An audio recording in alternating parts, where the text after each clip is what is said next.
machines in New Hampshire were off by more than 2 votes.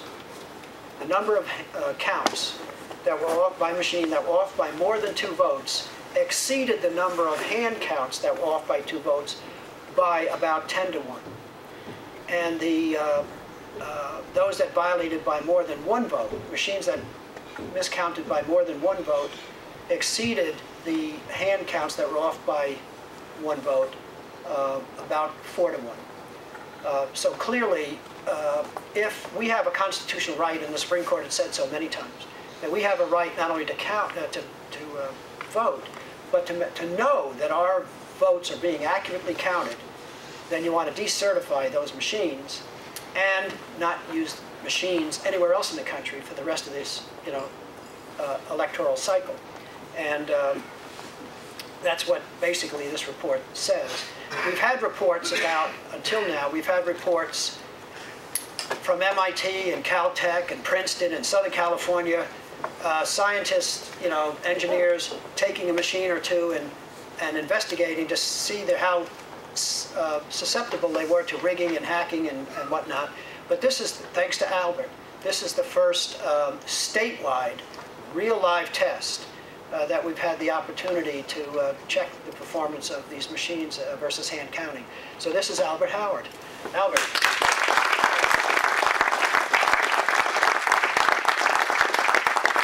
Just want to take a few brief moments, and certainly I want to just honor Bob Schultz and we the people. I want to honor you for your listening ear and your keen sense of what is important and what is vital for our country to survive.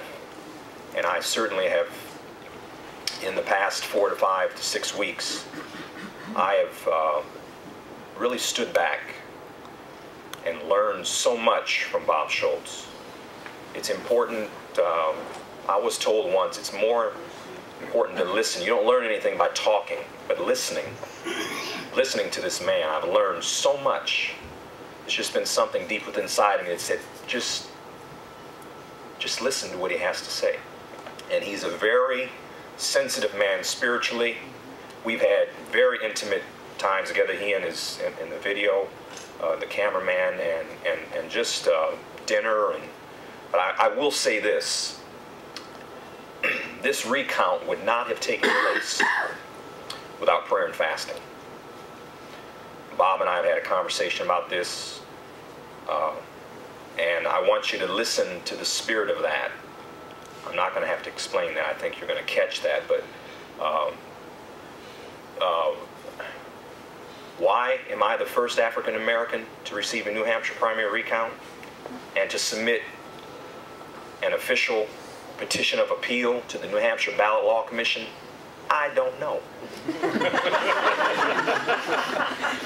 However, Bob and I can attest to feeling the weightiness and the heaviness of that mantle, that responsibility, when you have been given an opportunity. And that is what is very serious right now. There are certain people in America that have been given a certain amount of time to do a certain amount of things. And Bob Schultz is very aware of the timing issue that we have. There's not a lot of time. However, we are endowed by our Creator. And there is a God of the Constitution. And Bob is very sensitive to the spirit of the law and the letter of the law. And I really honor him. And I honor you. And what I would say before I take my seat is that what you need to do is to find your place. You need to find your DNA, your particular fingerprint in this situation. Because the founding fathers, they were brilliant. They were brilliant men. And it doesn't take much to advance the kingdom of truth. We're talking about truth and error. We're talking about a spirit of truth, basically, versus a spirit of error. This Constitution is the truth. And I have to say that I can remember standing at my computer.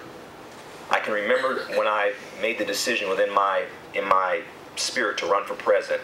But the one person that lit the flame for me to run and pursue running for president was Aaron Russo. I was on his website. I can remember sitting in my computer room. My wife and I talked about it. She's like, freedom to fascism, Albert. You're going to put this up on your website?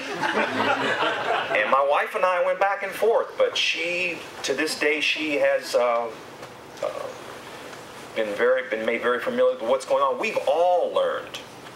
You know, you could have never told me that I was going to be involved as deep as I, but this is a learning experience. I want to come away, I want you to come away learning and applying what the Founding Fathers have left for us. This is the evidence of what makes our nation brilliant. They left us something to reminisce.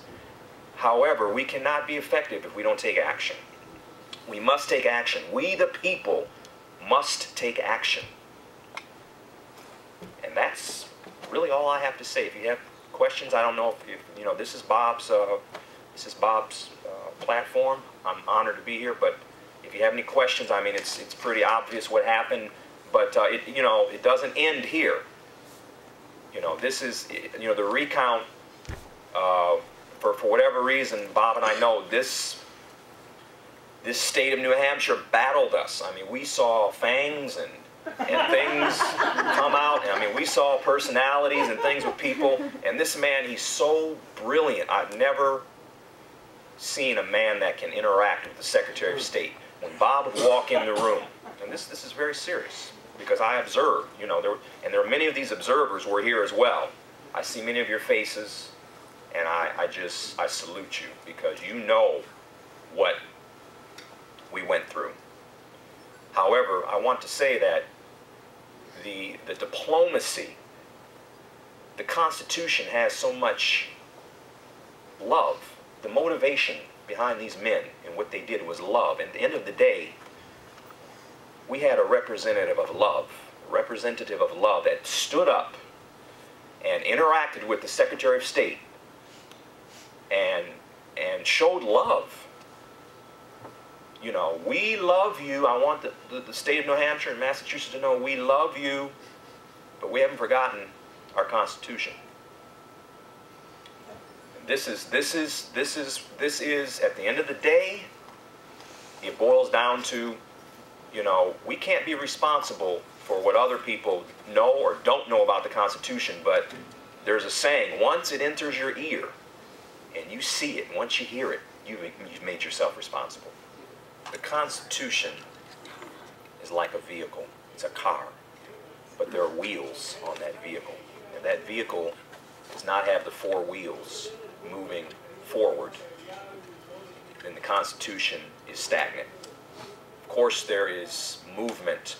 The spirit of the Constitution, that's what I believe Mr. Schultz is articulating, is that the spirit of the Constitution is constantly advancing. There should never be a spirit of stagnation.